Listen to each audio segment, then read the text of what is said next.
Hello, everyone, and welcome back to another episode of the Key Ingredient Podcast. Today, I'm joined by Joe Pavich Jr. Joe is a local real estate expert, having sold over $1.4 billion in real estate transactions throughout his career. Joe, thanks for joining me today. Thanks, Stefan. Glad to be here. I appreciate it. Yeah, likewise. So I've known you for a long time, Joe, probably well over a decade. Yeah. I know your dad. I know your mom. I know your brother, Jason. I know the whole family. And so this has been a long time coming. So I'm glad we get to tell and share your story today. If you don't mind, Joe, like we usually do at the beginning of the podcast, tell our listeners and viewers just a little bit about yourself, please. Thanks, Stefan. So I grew up in Calumet City in Chicago, Illinois, and grew up there. Went to a little Catholic school, and basically was trying to figure out what we're going to do for high school. And every year we would come down for typically a month to 2 months in the whole summer, and our family lived here. My uncle and my grandparents, and my parents always said, one day we're going to come to Florida. And, we lived in a small town. It was great. Kids, we'd ride our bikes every day. There was a baseball field close by. I loved where I lived, and I didn't really want to make the move. And as we got closer to 8th grade, my mom and dad said, Joe, maybe 8th grade summer. And at that age, I started getting more excited because we started coming down to Florida more often. And I started developing some friends down here. And 8th grade summer comes along, and my parents go, all right, we're getting out of here. So they chose Estero, Florida. At the time, the population was 800. There was hardly anything there. They wouldn't even deliver pizza to our house. We had to meet them in Fort Myers. How many years ago was this roughly? What year would you say? That was about 1989. Okay. Yeah. Okay. So it was very small. It was a small town. We loved it. And then I went to Estero High School. And we were one of the first graduating classes of Estero High School, Wow. which was 93. And it was just a small town. There wasn't a lot going on down here. So after high school, I got my first job. I went and worked in the mall at Burdines. Remember Burdines? I do. It's now Macy's. Yeah. Worked there for a little bit. Then I went to Walgreens, worked at Walgreens. I was just trying to find my way. And I got an opportunity because my mom worked at Enterprise Rent-A-Car. And she says, Joe, you should come and talk to our boss. They all know us because my mom, Italian, Croatian, brags about her kids, thinks their kids are the best, which, we are. Sure. Yeah, of course. So I got a job at Enterprise Rent-A-Car, and I started working my way up the corporate ladder. I started off as a management trainee and worked my way up. And how old were you at that time? At that time, I was 21. Okay. And it was a great career. I loved it. I was probably actually about 20. Loved it. Worked there for about 4 years. It was kind of cool because it gave me the first opportunity to start sort of manage my clients, just make decisions, which was kind of cool. Sure. I have one of my good stories was I had one of the car dealerships called us up and said, hey, we need a car from you. We're going to give you a chance. Here's your chance, because they never used Enterprise at the time. I picked up the phone. And I was waiting for this call. I mean, this is from a big car dealer locally. And I looked at my car lot and there's not one car.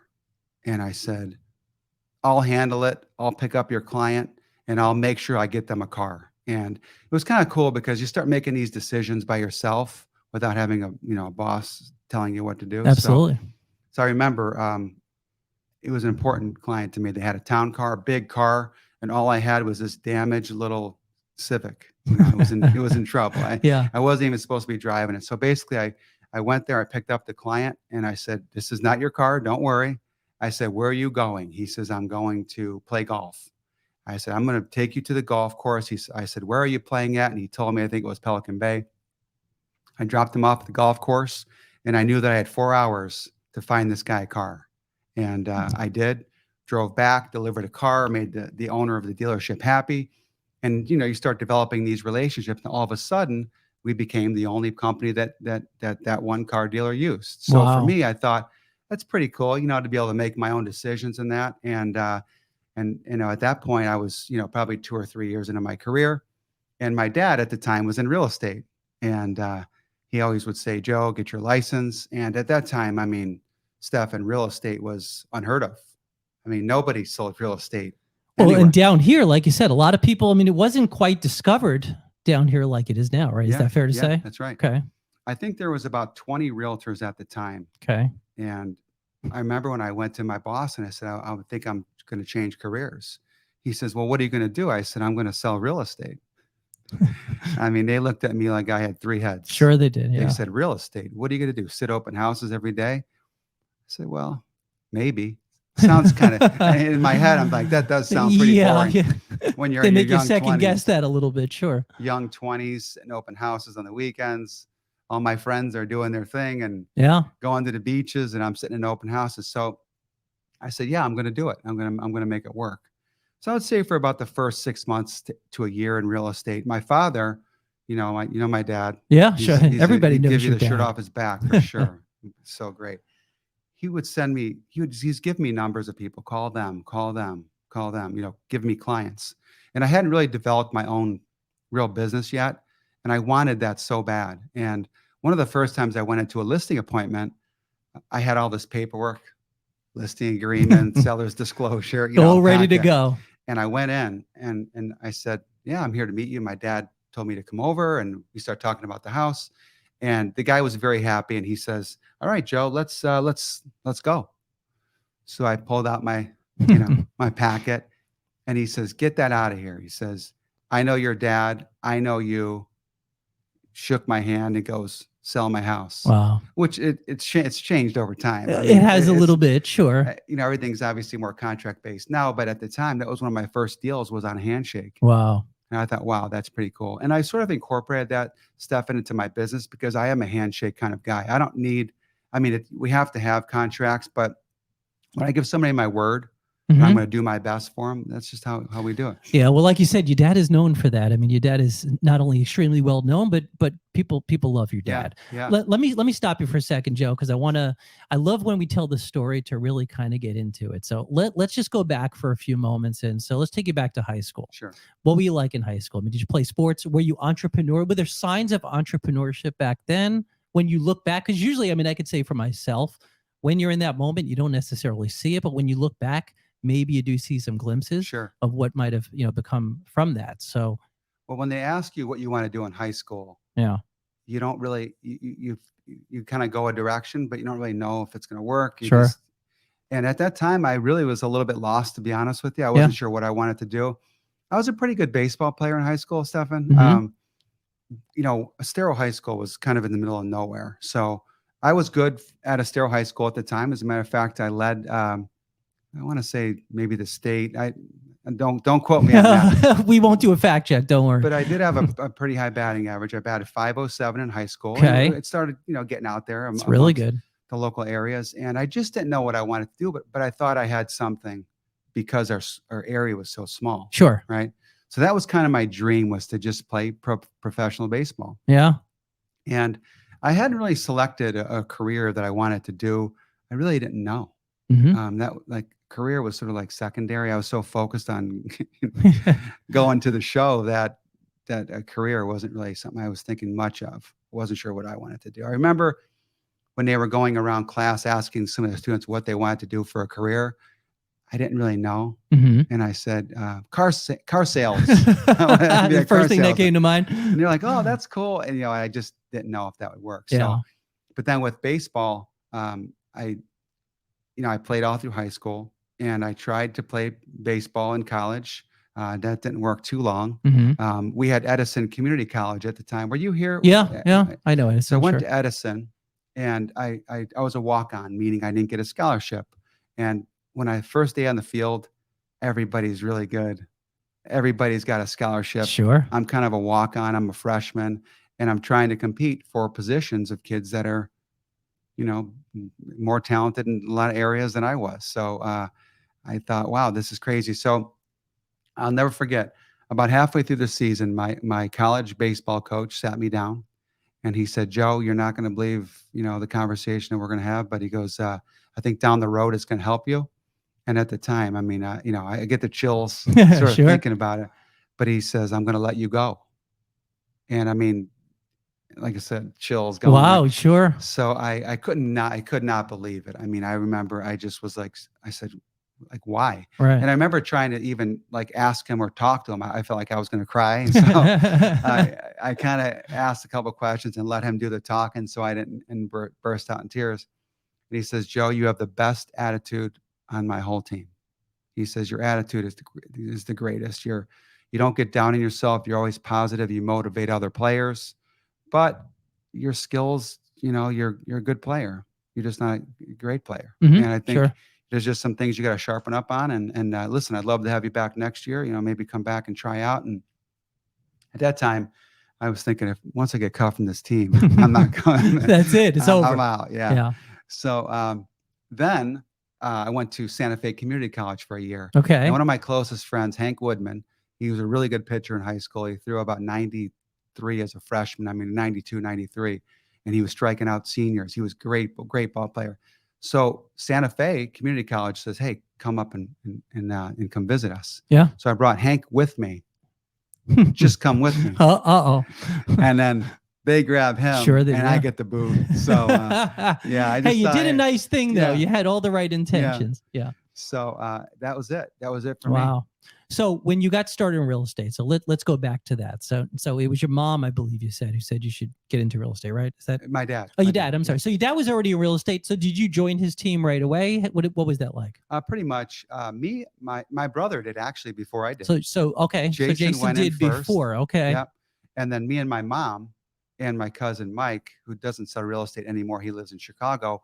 We all took the test together. And I remember at the time, I don't know how real estate tests are now compared to before. Some people might say, oh, they make them much easier now. I don't believe that that's the case. They did make them pretty tough. But I remember we had a stack of postcards, flip them over, write the, question on the front, answer on the back. And we're just flipping these cards around. And the three of us took the class together. Wow. And then me and my brother joined my mom. Me and my mom joined my brother and dad. Okay. And then we became the Joe Pavich team. So, right, because everybody's name begins with a J. Yeah. So what was it like? I guess, what was it like working with family? I mean, I assume you were still living with them at the time. I don't know. Were you? Yeah. Okay. Yeah. So you'd come home from work, from showing homes and, building the business. You come home. Did everyone just talk about real estate the rest of the night? Or did you turn it off? Which I would imagine is not easy to do. I tried to shut it down. Okay. Let it go. Yeah. Yeah. Even today, sometimes we talk about real estate and we talk about it all day. Let's talk about, I don't know, a trip or kids. Let's talk about the kids, right? But it was fun, and living at home, was great. At the time, all four of us were selling, and I'd get a chance to hear my dad on the phone a lot with people, and I never really heard him push people. Mm-hmm. He would always just talk to people, and that's, I'm sure, Stefan, I've seen you as well. I know. You advise people, you develop that relationship, and you want them to really trust you. And it's kind of the same with us. Yeah. But we don't really talk a lot at home. So we worked as a team, the four of us, for about the first about the first 3 years of my career. Great team. We were all great. But for me, it was hard because, you have to get opinions of everybody to make a decision. Mm-hmm. And it wasn't that the four of us couldn't make a decision, but for me, I like to just think of it and go. A lot of chefs in the kitchen, right? There's a lot of chefs in the kitchen. So, we just all had a conversation and just basically said, I'm going to sort of start branding myself. Because I'd say 3 or 4 years into it, I was able to probably barely afford a website. Yeah. Yeah. I think I might have had to put that on a layaway plan or something, give them chunks of X to get me a website.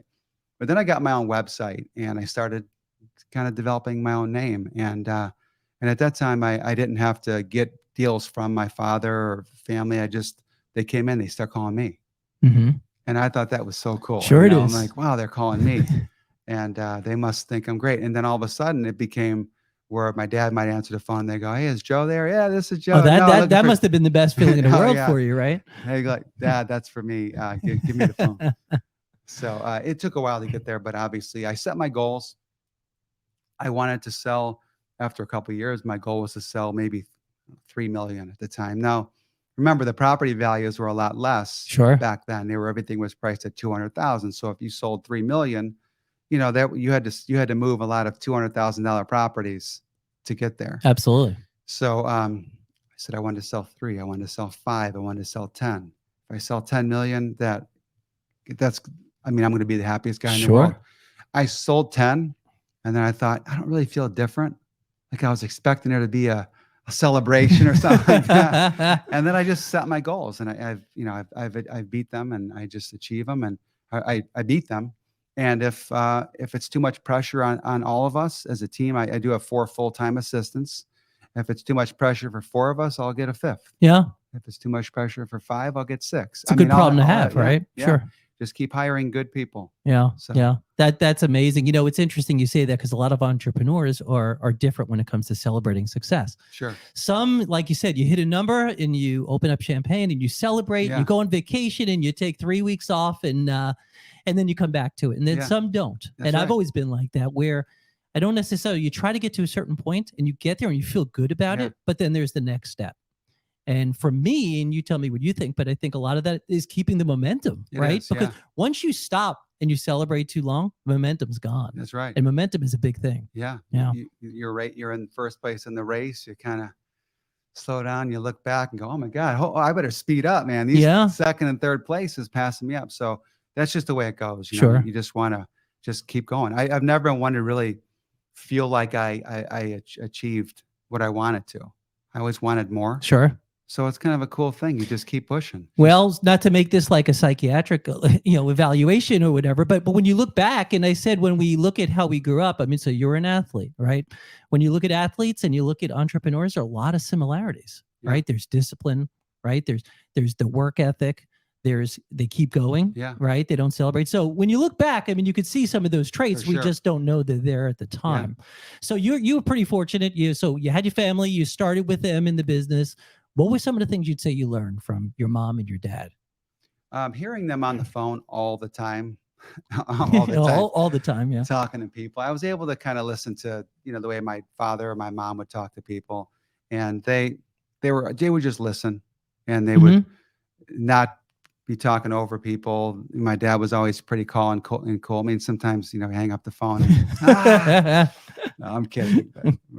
But I just saw how cool they Sure. were with people, especially as my dad started first. So he was sort of my mom and dad are obviously my mentors, but my dad was in it first. So I heard him years before I heard, Yeah. my mom.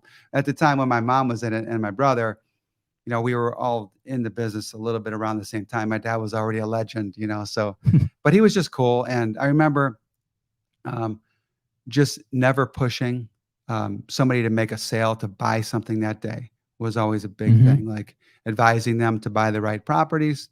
One thing my mom and dad always say is that they don't really push or sell to sell, they advise.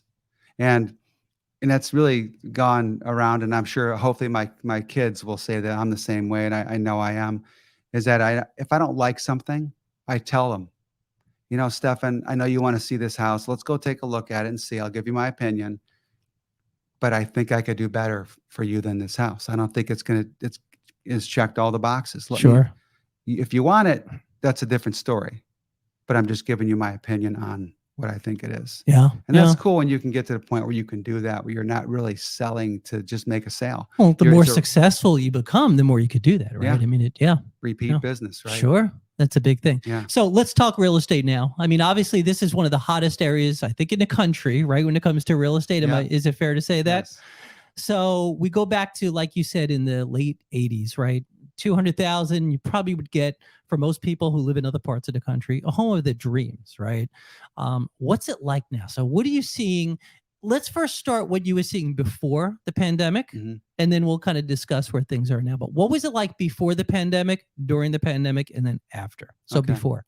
So before the pandemic, it was sort of a normal market. You could get into the market for 350, 300, 350, and get something pretty decent. Decent meaning square footage. Square I mean, footage wise, yeah. maybe 1,653 square Okay. foot, maybe no Okay. pool, but maybe a nice view. Might need a little bit of work. And obviously that the bottom has been pushed up Mhm. quite a bit. It's hard to find 350, 360, Yeah. whatever it is. It's hard to find those. They've been pushed up a lot. That bottom market has been pushed up to five. I mean, it's hard to find even a home now under 500,000. It doesn't need a lot of work. Sure. So it's really kind of like nudged the market from the bottom, and everything has obviously gone up from there. And it's all so many different mini markets too. They're all, east of 75, west of 41, obviously. Mhm. But the Yeah. bottom of the market was pushed up before. Now during the pandemic, I remember I'm watching the news, and you're seeing this happening, right? And I remember like pacing around the house, going, "Oh Sure. my God, this is so crazy." And I remember a doctor, a friend of mine, I was sitting with him. We went to grab lunch, and I was trying to sell his property during that time frame, and it sold just before the pandemic, obviously before the prices kind of went up. Of course. But he says to me, he says, "You can't see COVID, but COVID can see you." Hmm. And that was during the pandemic, right? Sure. And I heard him say that, and I thought, that sounds pretty scary. So during that time frame, I'd never been one to look at the negatives. Hmm. That's why, I connect with you Yeah, because I yeah. know you're the same way. I never looked at the negatives, even like during the crash, the Great Recession. I didn't Oh really yeah. look at the reasons why somebody shouldn't buy. I always try to focus on the best. So I did pretty well through the pandemic, but a lot of realtors did good through that time too. So, people would ask me what I sold and, oh, the real estate market's so hot. Everybody's in real estate, and everybody's getting into real estate Sure. during that time frame. So I'd say during that time was a little weird because a lot of sellers didn't really, they could stick a sign in the yard, And and it they, would sell. no problem. And they Sure. didn't, a lot of them weren't using real estate agents, and maybe they'd hire the neighbor who just literally passed their license to get passed their test to get their license. So it became a little easier during that. Hmm. But just like anything, I mean, now it's back to work again. Sure it is. Now Sure it it's is. time to grind. Well, you mentioned the Great Recession, so similarities, Yeah, right? Before the Great Recession, yeah, it was booming, yeah, right? Great Recession happened here. It was pretty bad. I mean, you yeah, and I were both here for that, obviously, and that was pretty significant. yeah, So, right, so COVID happened. So I'm assuming at the beginning of COVID, like everybody, I mean, business was kind of, I mean, it's probably stopped to some degree at the very it beginning, did. right? Yeah, that's when I was pacing. And that's right. I say that's a scary It time. is. So then all of a sudden the demand picks up, like you said, everybody wants to be here. So now where are we now? Now it's like a very interesting period of time Yeah. down here. So everybody, and this is just my take on the time during the pandemic, but I think people were locked up for so long, Hmm. not able to go anywhere when they opened up the floodgates. Sure. Everybody came running out. I'm going to buy. I'm going to get down to Florida. I'm going to work remotely. And then now it's different because now the inventory has built up a little bit. If a home went from, let's just say a home went from 2 million to 3.2. Hmm. Some have gone a lot higher than that. I'm just being conservative. But they went up that high very quickly, right? A lot of people didn't really want to sell during the pandemic or after the floodgates were open because they said we had nowhere to go. Yeah, sure. Now, what's happening with the market is now they have somewhere to go. Prices have come down a little bit. So people didn't have anywhere to go, but they couldn't really sell or buy. There was nothing available. Sure. So now there's inventory. I think as a buyer coming into this market or a seller, it's easy to sell and buy. It's much easier because during the pandemic, you could sell your house, but then you might be homeless. Well, like you said, where do you go? Yeah. I mean, that was the problem. Yeah. People always, I hear, clients obviously say that where, home prices are so expensive, but it's all relative, right? Because they're going to get more for their house now. Yeah. Right. Yeah. So am I right in saying that? Yeah, absolutely. So right now, a lot of there's a lot of rentals on the market right now. A lot of people have put them up, and a lot of people put them up really, really high because they knew that people after Ian needed I was just going to properties. say that after the hurricane. Sure. So I try to be really fair, Steph, and I got a lot of calls from people after Ian, and they said I wanted to rent out my property, and I would see rentals out there for 15 grand for like 3,000 feet. I thought, so I was just going to say, terrible. so let's just clarify that for anyone who doesn't know the area. 3,000 square feet, 15,000 a month. Yeah. Correct? Rental. I mean, really, when you let should that be 5. sink in, should be 5, Yeah. right? But 15. Yeah. And they're getting it. Or Sort they of, were. sort of. Yeah. Okay. Okay. But they were trying to, but a lot of people weren't going that. I mean, that's like, Sure. maybe if it was at 8, they might have paid 6 or 7, but I would see that happening. And I thought, these people that their homes got damaged, Mm-hmm. let's get them in. They had nowhere to go. Yeah. Right. So I literally after Ian, I started working. That's a whole that's another hour. That's podcast well, part that's 2. yeah, we'll do that. But so let's say on rental for a second because that's an area I don't know a lot about, but I hear people mention things. So I want to clear some myths here. Sure. So is the rental market down here? I mean, where is it now? Is it still pretty expensive? Because people mention, listen, I'm from New York, right? So you hear Manhattan, it's so expensive, and we know it is, or LA or Chicago, Sure. whatever it may be. but our rental prices are starting to sound a little bit like those places. Is that correct? Yeah, they're getting there. I mean, even like in Manhattan, if you wanted to be in the city, Yeah. one bedroom might cost $3,000. So Mhm. six, it'd be expensive Sure. per foot on a rental. Oh, right. Right. We're not quite there yet. Mhm. But there is some options for people now. I think if they're not ready to buy and they sold their house yet, they can look online. There's a lot of places available. You have seasonal, annual, and you have off season. So we just welcome, like on my listings, don't do a ton of rentals, but I have Mhm. some, and we just do all three. And anybody that comes in the door, if they want a 6-month rental, fine, we'll rent until the end of the year. Mhm. My sellers would ask me, well, why would somebody ever want a 6-month rental? Maybe they're renovating their home. It's a good Maybe point. they're coming working remotely and don't know if they want to really live here yet or not. Maybe they're waiting for the interest rates to drop. Maybe they're trying to accumulate some more savings to put down a higher amount to pay down the rate, to buy down the rate, maybe. So we do them all the time, 6 months. And then if I do a rental and it's done at the end of the year, then I can clean slate. I can start January 1 with a seasonal for 4 months. And that's where you're getting, 8,000 a month, 10,000 a month, whatever they are, you rent that out. So there's a really good system. Interesting. And when we're working with buyers, a lot of them want to rent out their homes if they're not here. And we could I can tell them, here's what it will rent for, and I'll help you do that. Which I got to put my money where my mouth is, right? Sure. If I sell them something and I give them an accurate number, and they give the listing to me, it's not going to be a fun conversation. So Yeah. we take them. Yeah, that's so let's look at where we are right now. So right now inventory's built up a little bit. Is that Yes, fair? correct. Okay. Yes.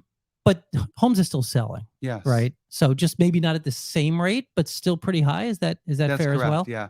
And now our buyers are looking at days on the market. It's kind of funny now because They're looking at that now right, for days on the market. negotiation. Yeah. Yeah. Yeah. And it used to take us 125 days maybe to sell a home. Pre-pandemic, normal market, 125 days. Okay. Take me about 3 or 4 days. But, Right. You're I don't want different. to, separate. But the days in the market are building up. But it's funny because when you meet with people now and they say it's been in the market for 48 days now. That's a long it's time. 48 days. Yeah. Yeah, it's funny because that's like seconds, Sure, really, in the sure. long scheme of things. So if a home is on the market for there's a little formula that I use. We'll talk later about. Okay. But if a home gets to a certain point, it's going to need something, Mhm. whether it's paint work, grout cleaned, landscaping work done, staging. There's something. Mhm. If it's maybe the price, so it gets to a certain price point. I mean, a certain time frame. It's time to do something. An adjustment needs to Yeah. be made. Yeah. I don't usually let them get to 100 days if my sellers are willing to just sort of work together with me and let me spend. Even if we got to spend $5,000 to get 50, Mhm. that's a good trade. Sure it is. If I said, Stefan, I'm going to give you 50,000, just give me back 5. Yeah. I mean, what a deal that would be for you, right? Not a bad deal. So in real estate, that's sort of the same thing. Sometimes we have to put a little bit in to get the big return. And Yeah, makes sense. but days in the market are adding up a little bit. There's more properties, and in some communities, not all, some communities is still pretty low. Maybe it's a smaller development. Mhm. There's multiple reasons. That's podcast part 3. I think. We're going to build them up over here. Yeah. But in some communities, there's inventory, and people are like, oh my God, he's at 669. I need to be at 659. Right. Right. And then they go, well, we paid $450 for this. He's at 659. I'm going to go to 639. Sure. And they're kind of doing so it's, and then the top of the market's sort of coming down too. So, and people are buying those obviously, but if they just get to a certain point where they've already tried and it's not working, the prices will eventually adjust a little bit. I'm not seeing anything crazy. Like there's no crazy market coming, but I do think there's an adjustment. Yeah. And it's already adjusted. It just, people don't know that. Which is normal, Yeah. right? Markets are supposed to work that way, but I don't think, we have not seen a huge drop off at all. No. When it comes to price. I No. mean, most people live down here pretty happy with the value of their homes at Yeah. this point. So even if they went down 10% or whatever it ends up being, still not that bad. Well, after the pandemic, if they went up 30%, Yeah. and they dropped 10, Yeah. I Not mean, that's kind of about where it was, sure. about where it's at. I mean, that's not a bad return, right? Not at all. Yeah, So what about new constructions? Are you seeing a lot? I mean, everywhere I look, I mean, they're still building. they I mean, are. are they moving? Are they selling those They're homes? selling them, They yes. are. They're taking roughly, 7 months to a year, and it Okay. depends if it's a custom home. It might take a year and a half. If it's a production home or a development, GR Lennar Pulte or GL Lennar Pulte, whoever it is, they might take 6 to 8 months, but they're selling them for sure. But they're not getting the flush of people like the revolving door. Sure. They're not getting that revolving door. They're having to work with the buyers a little bit more. For a while there after the pandemic, it was a little crazy because a lot of the developers, they had so many people coming in the door. It was almost like a lottery in a sense. Hmm. Like Yeah. I'm gonna open this up for a bidding war, and they would. And I've never seen that before. Amazing, isn't it? No bidding wars right now, though. Yeah. It's just Yeah. if you want one, you can get one. Interesting. So also one of the things that we spoke about this before we went live was that we're still getting a lot of new, not only new constructions, but we're getting new developments like a Mercado, right? They're building one right over here Yes. by Coconut Point. Yes. That, I mean, that has to help the property values as well, right? Because Oh we're yeah. getting, and these are not just regular little malls, right? These are just absolutely beautiful, stunning places with lots of places Yeah. to dine and shop and Indoor, outdoor. You get yeah, to maybe which is great. listen to some music, sit outside. Yeah, that definitely helps the area. And so back earlier on, like when I started real estate, it was really downtown Naples and downtown Fort Myers, Hmm. one way Yeah, or the other. And there was kind of nothing in between. So when people would come down here, they would say, God, it takes forever to get somewhere. But now you have Coconut Point in the middle of Estero. sure. They're actually putting some more, infrastructure into Estero, going to make it even better, almost like a Mercado. You have Gulf Coast Town Center. So if you live out by maybe Miramar Lakes, Esplanade Lake Club, Wild You're Blue, whatever, right there. you're right there. You have obviously Bell Tower, University taken Village, back which up. is smaller, That's right. but Yeah. also another Yeah. great addition. Mercado, you Yeah, have, the I mean, outlets. That's this, been there first, I guess, right? what about this place right here where we're at? I mean, Yeah, it's, yeah.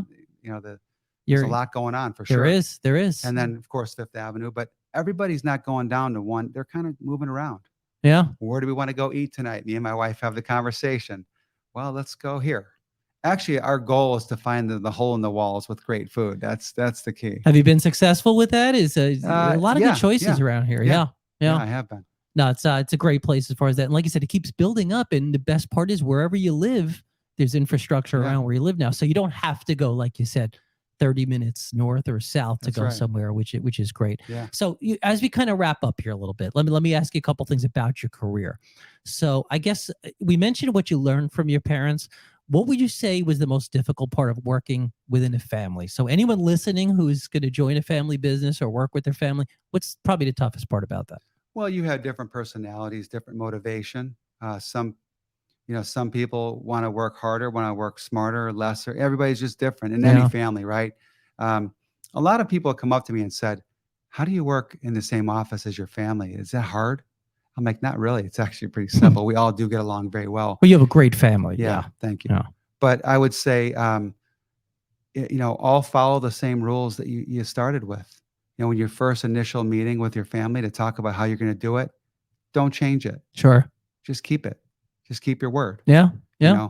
know, if people go into development where my father, mother, brother specialize in, that goes right to them. So, okay. Which is I want great. nothing to do with it. Yeah, Yeah. that's my brother. That's my Yeah. dad. That's my mom. So, and same thing with them.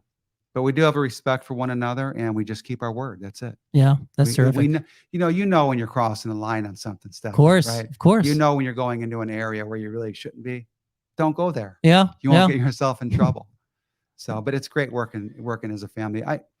We don't. You would think that we'd hang out in the office and we'd see each other every day. Not quite the thing, but I do meet. We do meet out for an occasional, breakfast or Sure. at our favorite spot.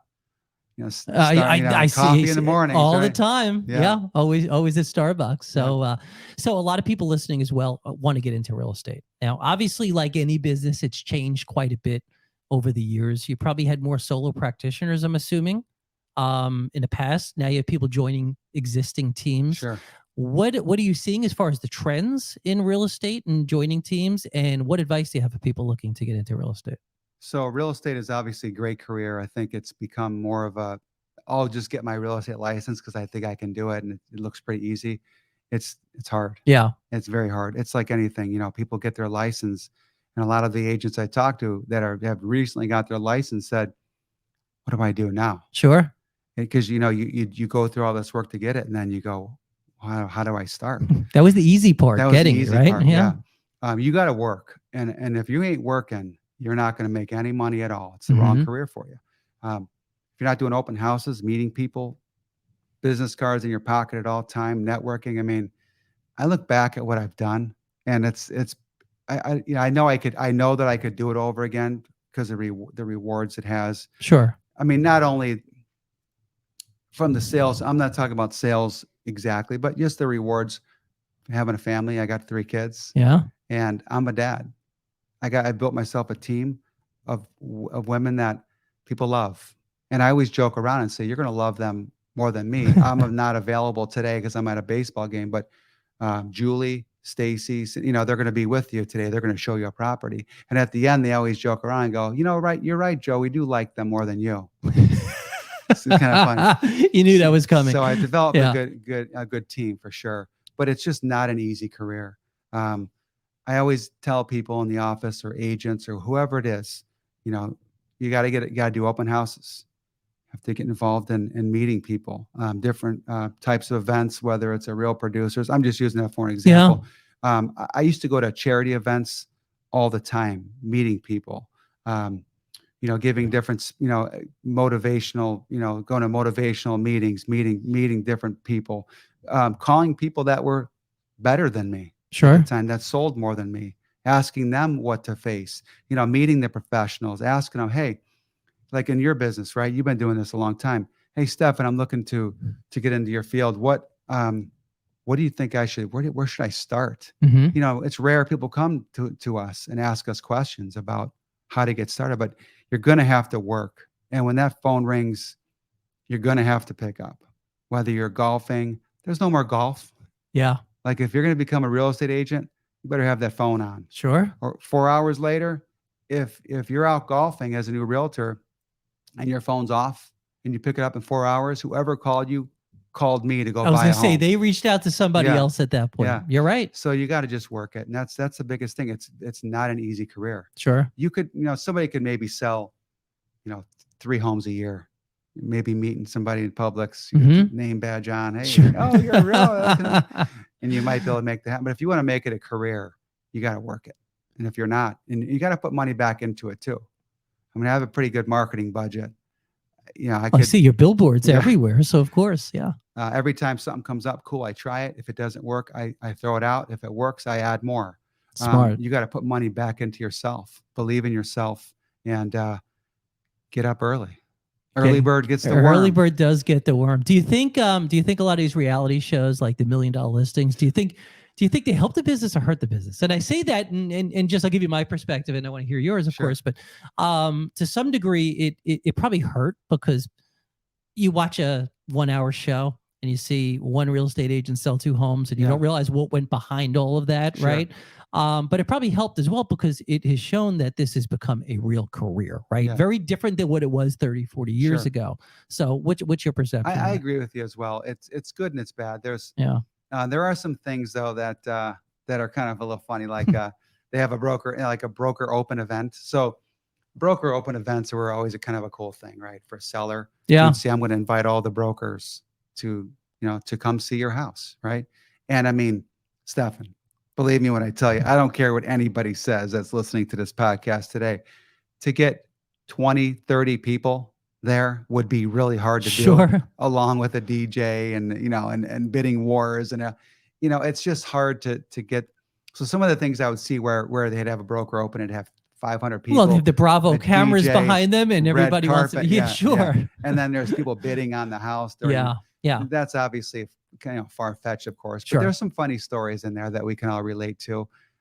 It's funny. I like it. And some of the guys like, Sirhan. Yeah. Who's I been mean, on the podcast, yeah. by the way. My friend Yeah, Ryan's been yeah, on here. Yeah. yeah. I mean, that's cool. Yeah. I love what he does. And he's taken it to a whole different level now to where he's making it it's his own brand. I would say you The you show's started secondary. off today mentioning brand when we spoke about, your family and Yeah, you and your own brand, and that's exactly right. That's what he's done. yeah, You could learn a lot from that. People listening to no that they doubt. can they can watch and see what people like you are doing, what people Ryan are doing, and how they're branding themselves. Yeah, That's a big thing. Yeah. yeah, I respect what he's done. I mean, you forget the show. You know, You the sure? show is kind of where he started, and you kind of forget that he was even on there. It's his Absolutely. own brand now. So Yeah. yeah, it's Yeah. great. Well, Joe, listen, thanks for doing this.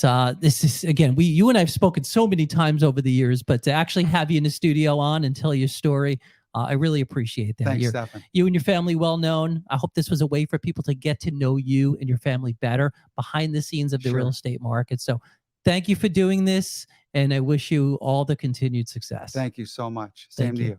Thank All you. right.